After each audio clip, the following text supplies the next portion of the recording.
There are 4 steps states can take to protect themselves from the Federal Reserve and restore sound money. We'll cover the first 2 next.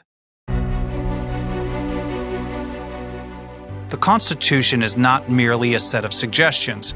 So when it says in Article 1, Section 10, "No state shall make anything but gold and silver coin a tender and payment of debts," it means exactly that. Recognizing that the departure from gold and silver backing to money has led to crushing debt and great financial instability, some state legislatures have begun to take action. In particular, Utah has charted a path towards a widespread acceptance of gold and silver, declaring any gold and silver coins issued by the U.S. government as legal tender in the state and free from any taxation. Oklahoma followed with a similar law in June 2014. These laws help dispense with the notion that gold and silver are merely investments or speculations.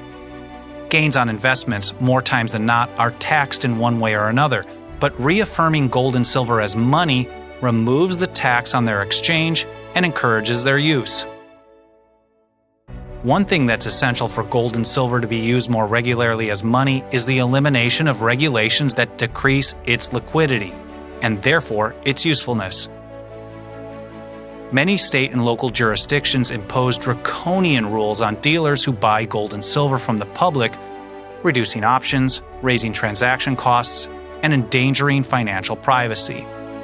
Some dealers are required to collect all kinds of personal information from sellers, including names, addresses, social security numbers, voter identification cards, and copies of driver's licenses.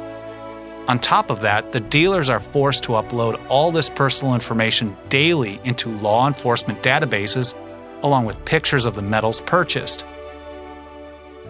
And finally, some jurisdictions bar dealers from reselling the gold and silver to anyone for as long as 7 days, forcing them to tie up large amounts of capital and absorb market risk. These requirements, which don't apply to redeeming paper money, only redeeming gold and silver, should be eliminated. Next, we'll cover 2 more ways that states can take action against the Federal Reserve's destruction of the currency.